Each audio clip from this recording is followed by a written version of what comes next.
ओम शांति। आज बाबा की 2/11/20 की महावाक्य हैं।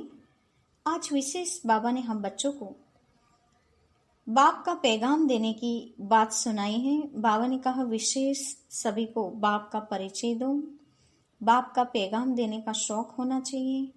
यही नंबर 1 सर्विस है। इसके साथ साथ बाबा ने बताया कि यह पुरुषोत्तम संगम युग चल रहा है, जिसमें पुरानी दुनिया नई बन रही है और नई दुनिया में उच्च पद पाने के लिए, देव पद प्राप्त करने के लिए तुम बच्चों को पुरुषार्थ करना है। साथ ही बाबा ने कहा सर्विसेबल बच्चे की बुद्धि हमेशा क्या याद करती रहेगी, तो उन्हें सदा याद रहेगा कि धन दिए धन न खुटे। इसीलिए वे सदा रात दिन जागकर भी बाप की परिचय देने का काम करेंगे, ज्ञान दान करेंगे और खुद में कोई अवगुण नहीं होगा तो वो सर्विस करने का उमंग उत्साह भी उनमें दिखाई देगा। बाबा ने कहा तुमको अभी ड्यूटी मिली है पतितों को पावन बनाने की, इसीलिए तुम्हें इस कार्य में कार्यरत रहना है। साथ ही बाबा ने हम बच्चों को ये बताया कि तुमको खुशी का बहुत पारा चढ़ना चाहिए कि परमपिता परमात्मा कहते हैं कि माँ में कम याद करो तो तुम्हारे विकर्म विनाश हो जाएंगे। सबको यही याद कराओ। ये बाप का पैगाम सुनाना ही सबसे बड़ी सर्विस है। हम बाप का पैगाम दे सकते हैं तो बाबा ने कहा तैयार हो जाना चाहिए, अंधों की लाठी बनना चाहिए। और बाबा ने कहा कहीं तो बीके का नाम सुनकर डर भी जाते हैं, लेकिन उन्हें सुनाना चाहिए कि हम तो केवल बाप का परिचय देते हैं। साथ ही बाबा ने कहा है कि सबको शांतिधाम का रास्ता भी बताना चाहिए।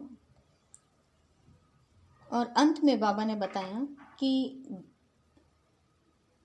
सर्विस में कोई बहाना नहीं करना चाहिए। तुम्हें देहधारी की याद में नहीं रहना है, एक बाप की याद में रहना है। कोई भी परिस्थिति आए तो उसमें निश्चय बुद्धि बनकर, मजबूत रहकर, अचल अडोल बन के दिखाना है। हाई जंप लगा के परिस्थिति को क्रॉस करना है। और बाबा ने कहा सर्विसेबल बच्चे वो हैं जो हर कर्मों में श्रेष्ठ और सफल रहते हैं। तो ये था आज के मुरली का सारांश। अब हम मुरली की शुरुआत करते हैं। मीठे बच्चे, यह पुरुषोत्तम संगम युग है। पुरानी दुनिया बदल अब नई बन रही है। तुम्हें अब पुरुषार्थ कर उत्तम देव पद पाना है। आज का प्रश्न है सर्विसेबल बच्चों की बुद्धि में कौन सी बात सदैव याद रहती है? सर्विसेबल बच्चों की बुद्धि में कौन सी बात सदैव याद रहती है? उत्तर है उन्हें याद रहता है कि धन दिए धन न खुटे। इसलिए वह दिन रात नींद का भी त्याग कर ज्ञान धन का दान करते रहते हैं, थकते नहीं हैं। लेकिन अगर खुद में कोई अवगुण होगा तो सर्विस करने का भी उमंग नहीं आ सकता है। ओम शांति। मीठे मीठे रूहानी बच्चों प्रति बाप बैठ समझाते हैं। बच्चे जानते हैं परमपिता रोज रोज समझाते हैं, जैसे रोज रोज टीचर पढ़ाते हैं। बाप सिर्फ शिक्षा देंगे, संभालते रहेंगे, क्योंकि बाप के तो घर में ही बच्चे रहते हैं। यहाँ तो यह वंडरफुल बात है, रूहानी बाप के पास तुम रहते हो। एक तो रूहानी बाप के पास मूल वतन में रहते हो, फिर कल्प में एक ही बार बाप आते हैं बच्चों को वर्षा देने व पावन बनाने, सुख व शांति देने। तो जरूर नीचे आकर रहते होंगे। इसमें ही मनुष्यों का मुंजारा है। गायन भी है, साधारण तन में प्रवेश करते हैं। अब साधारण तन कहाँ से उड़कर तो नहीं आता, जरूर मनुष्य ने तन में ही आते हैं। सो भी बताते हैं मैं इस तन में प्रवेश करता हूँ। तुम बच्चे भी अब समझते हो बाप हमको स्वर्ग का वर्षा देने आए हैं। जरूर हम लायक नहीं हैं, पतित बन गए हैं। सब कहते भी हैं हे पतित पावन आओ, आकर हम पतितों को पावन बनाओ। अब बाप कहते हैं मुझे कल्प कल्प पतितों को पावन करने की ड्यूटी मिली हुई है। हे बच्चों, अब इस पतित दुनिया को पावन बनाना है। पुरानी दुनिया को पतित, नई दुनिया को पावन कहेंगे। गोया पुरानी दुनिया को नया बनाने बाप आए हैं। कलयुग को तो कोई भी नई दुनिया नहीं कहेंगे, यह तो समझ की बात है ना। कलयुग है पुरानी दुनिया, बाप भी आएंगे जरूर पुराने और नए के संगम पर। जब कहाँ भी तुम यह समझते हो तो बोलो यह पुरुषोत्तम संगम युग है। बाप आया हुआ है। सारी दुनिया में ऐसा कोई मनुष्य नहीं जिसको यह पता हो कि यह पुरुषोत्तम संगम युग है। जरूर तुम संगम युग पर हो तब तो समझाते हो। मुख्य बात है ही संगम युग की, तो पॉइंट्स भी बहुत जरूरी हैं। जो बात कोई नहीं जानते वह समझानी पड़े, इसलिए बाबा ने कहा था यह जरूर लिखना है कि अब पुरुषोत्तम संगम युग है। नए युग अर्थात सतयुग के चित्र भी हैं।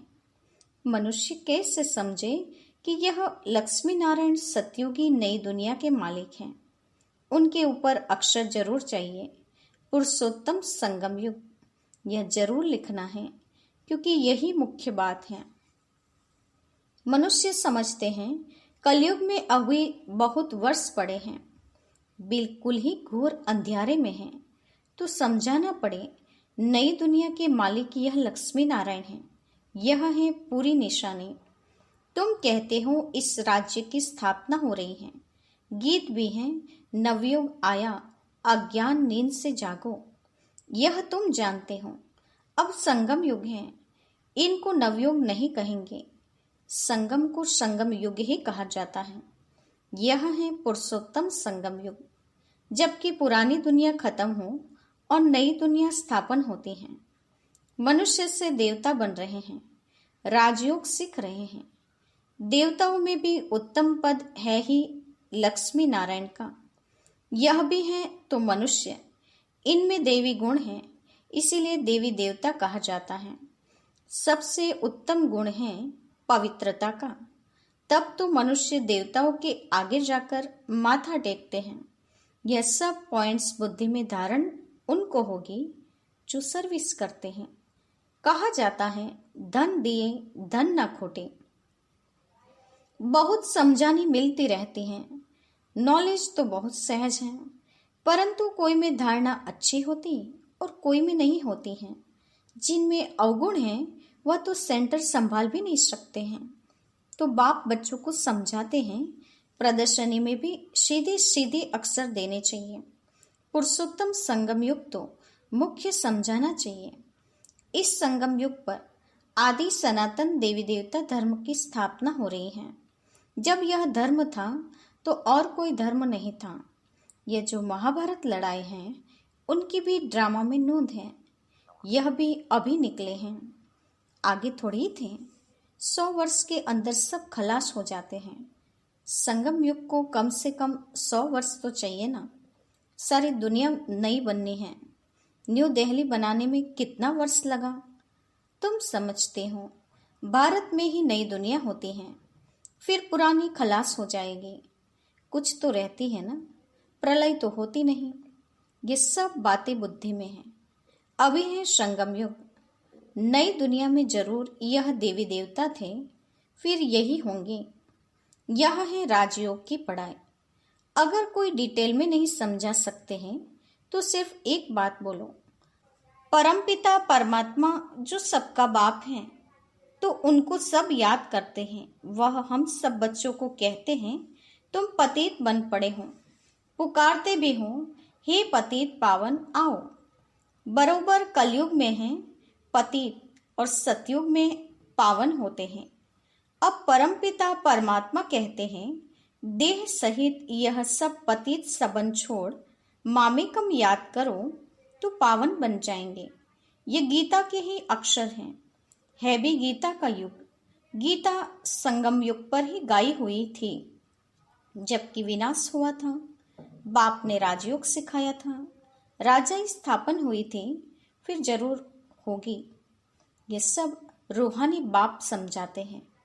चलो इस तन में न आए और कोई में भी आए, समझानी तो बाप की है ना। हम इनका तो नाम लेते नहीं हैं, हम तो सिर्फ बतलाते हैं। बाप कहते हैं मुझे याद करो तो तुम पावन बन और मेरे पास चले आएंगे। कितना सहज है, सिर्फ मुझे याद करो और 84 के चक्र का ज्ञान बुद्धि में हूँ। जो धारणा करेगा वह चक्रवर्ती राजा बनेगा। यह मैसेज तो सब धर्म वालों के लिए है। घर तो सबको जाना है, हम भी घर का ही रास्ता बताते हैं। पादरी आदि कोई भी हो, तुम उनको बाप का संदेश दे सकते हो। तुमको खुशी का बहुत पारा चढ़ना चाहिए। परमपिता परमात्मा कहते हैं, मामेकम याद करो तो तुम्हारे विकर्म विनाश होंगे। सबको यही याद कराओ। बाप का पैगाम सुनाना ही नंबर 1 सर्विस है। गीता का युग भी अब है। बाप आए हैं, इसलिए वही चित्र शुरू में रखना चाहिए। जो समझाते हैं हम बाप का पैगाम दे सकते हैं तो तैयार रहना चाहिए। दिल में आना चाहिए हम भी अंधों की लाठी बने। यह पैगाम तो कोई को भी दे सकते हो। बीके का नाम सुनकर ही डरते हैं। बोलो हम सिर्फ बाप का पैगाम देते हैं।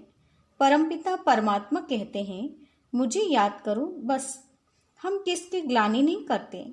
बाप कहते हैं, मामेकम याद करो। मैं ऊंचे ते ऊंच पतित पावन हूँ। मुझे याद करने से तुम्हारे विकर्म विनाश होंगे। यह नोट करो, यह बहुत काम की चीज है। हाथ पर व पांव पर अक्षर लिखाते हैं ना, यह भी लिख दो। इतना सिर्फ बताया तो रहमदिल कल्याणकारी बने। अपने से प्रण करना चाहिए। सर्विस जरूर करनी है, फिर आदत पड़ जाएगी। यह भी तुम समझा सकते हो, चित्र दे सकते हो। यह है पैगाम देने की चीज। लाखों बन जाएंगे। घर घर में जाकर पैगाम देना है। पैसा कोई दे न दे, बोलो बाप तो है ही गरीब निवास। हमारा फर्ज है घर घर में पैगाम देना। यह बाप दादा, इनसे यह वर्षा मिलता है। 84 जन्म यह लेंगे। इनका यह अंतिम जन्म है। हम ब्राह्मण हैं, सो फिर देवता बनेंगे। ब्रह्मा भी ब्राह्मण हैं। प्रजापिता ब्रह्मा अकेला तो नहीं होगा ना, जरूर ब्राह्मण वंशावली भी होगी ना। ब्रह्मा सो विष्णु देवता, ब्राह्मण है चोटी। वही देवता क्षत्रिय वैश्य शूद्र बनते हैं। कोई जरूर निकलेंगे जो तुम्हारी बातों को समझेंगे। पुरुष भी सर्विस कर सकते हैं। सवेरे उठकर मनुष्य जब दुकान खोलते हैं तो कहते हैं सुबह का साईं। तुम भी सवेरे सवेरे जाकर बाप का पैगाम सुनाओ। बोलो तुम्हारा धंधा बहुत अच्छा होगा। तुम साईं को याद करो तो 21 जन्मों का वर्षा मिलेगा। अमृत वेले का टाइम बहुत अच्छा होता है। आजकल कारखानों में माताएं भी बैठ काम करती हैं। ये बेच भी बनाना बहुत सहज है। तुम बच्चों को तो रात दिन सर्विस में लग जाना चाहिए। नींद हराम कर देनी चाहिए। बाप का परिचय मिलने से मनुष्य धन के बन जाते हैं। तुम इसको भी पैगाम दे सकते हो।